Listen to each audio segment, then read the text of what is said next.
Sawasdee krab, it's time now for the midday edition of NBT World Brief on NBT and NBT World. I'm Surapal Lautaranarit.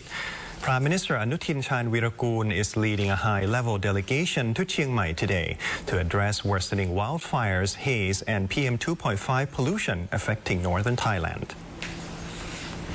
Following his policy address on the 2027 fiscal budget, Prime Minister ANUTIN Chanvirakul has traveled to Chiang Mai to closely monitor the ongoing wildfire, haze and PM2.5 situation in the upper north. He is joined by key ministers, cluster officials and relevant agencies to accelerate solutions on the ground.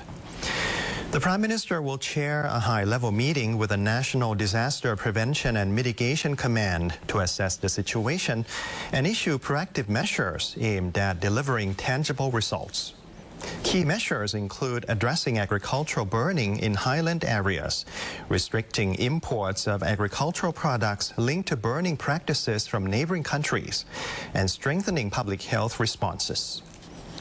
Authorities will also enhance support for wildfire control operations and ensure continuous field monitoring while boosting morale among frontline personnel. This joint mission aims to elevate integrated measures across environmental, agricultural, tourism, and public health sectors,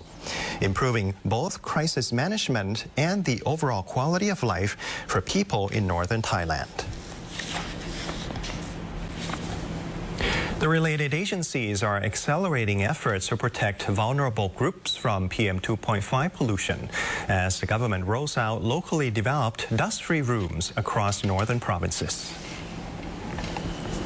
Deputy Prime Minister and Minister of Higher Education, Science, Research and Innovation, Yochanan Wongsawatt, together with Social Development and Human Security Minister Nikorn Somklang, has launched a fully integrated dust-free room project in Chiang Mai.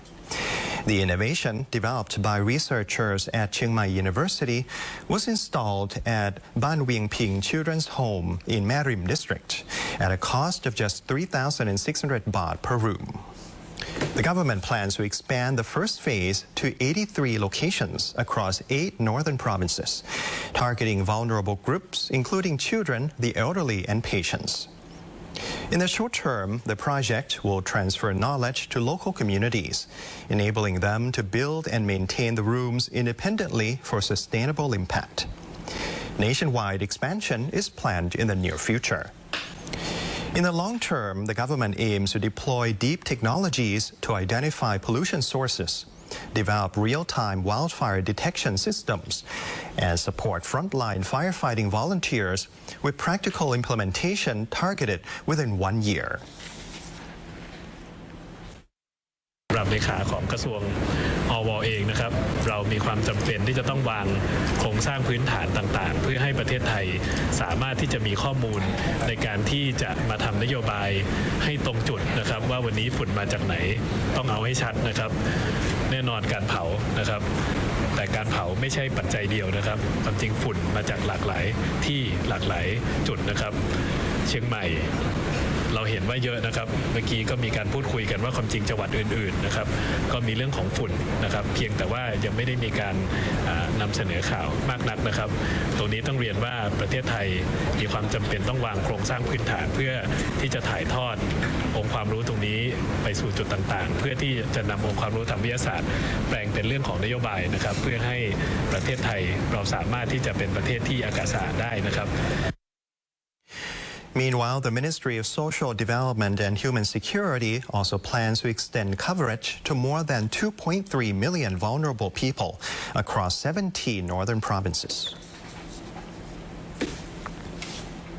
Transport operators using fuel-powered vehicles are welcoming government relief payments, but many say lowering fuel prices would provide more meaningful long-term support. At the Department of Land Transport, transport operators continue to register for financial aid under the DLT Ready to Support system. Applicants included bus drivers, shared pickup operators, motorcycle taxi riders, and ride-hailing drivers. Many reported difficulties using the online system or issues with documentation, prompting them to register in person instead. The on-site process was described as quick and convenient. While most operators express satisfaction with the relief measures, saying they help ease short-term financial burdens, many emphasize that high fuel costs remain their biggest concern.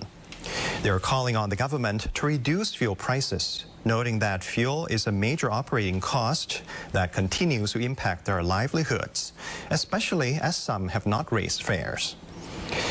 The relief program is part of a policy by the Ministry of Transport to support transport operators and reduce living costs for the public.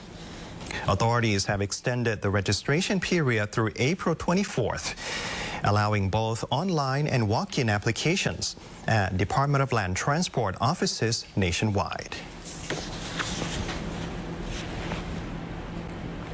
The Commerce Ministry is rolling out a nationwide mobile market campaign to help ease living costs, with thousands of discount trucks set to begin operations later this month. Director General of the Department of Internal Trade, or DIT, Withiyakon Maninet, says preparations are underway for the Thais Help Thais Cost of Living Relief campaign. The project will deploy mobile blue flag trucks and traditional pumpuang pickup vendors to sell low-cost essential goods directly to communities nationwide. The ministry aims to roll out about 3,800 vehicles, with around 2,000 already within its existing network. Participating operators will receive fuel subsidies of 3,000 baht per month for 2 months, along with product price support. For example, eggs purchased at wholesale prices of 90 baht per tray can be sold at 110 baht, below the market price of 120 baht, allowing operators to earn a margin while keeping prices affordable. Other essential goods include instant noodles, canned fish, rice, and sugar. Average daily income for participating vendors is estimated at 400 to 500 baht per vehicle. Thailand Post will serve as a temporary logistics and distribution hub nationwide. The Prime Minister is scheduled to officially launch the campaign on April 28th at Government House, with simultaneous nationwide deployment. Tourists from across Thailand and around the world have flocked to Pattaya for the annual Wan Lai Water Festival, filling the city with vibrant celebrations. The Wan Lai Pattaya Festival 2026 officially kicked off yesterday with the closure of Beach Road in Pattaya, Chonburi Province. Water celebrations quickly spread across the city, drawing large numbers of Thai and international tourists throughout the day. Major routes including Sukhumvit Road and entry points into Pattaya saw heavy traffic as people set up tents and water stations along the roadsides. Many revelers joined in using pickup trucks loaded with water tanks, while motorcyclists rode through the streets taking part in the festivities, creating a lively and energetic atmosphere. Beach Road was closed from noon to midnight, allowing pedestrians to fully enjoy the celebrations. Crowds grew even larger in the evening as temperatures cooled. Security was heightened with more than 1,000 officers from the local police station, Chonburi Provincial Police, provincial officials, and volunteer units deployed along the beachfront from north to south Pattaya to ensure a safe and enjoyable festival. And that is it for our midday edition of NBT World Brief. You can stay updated with the latest developments right here on NBT and NBT World. And for more stories, you can simply scan the QR code on your screen to access our full coverage across all media platforms. Until next time, Sawasdee krap.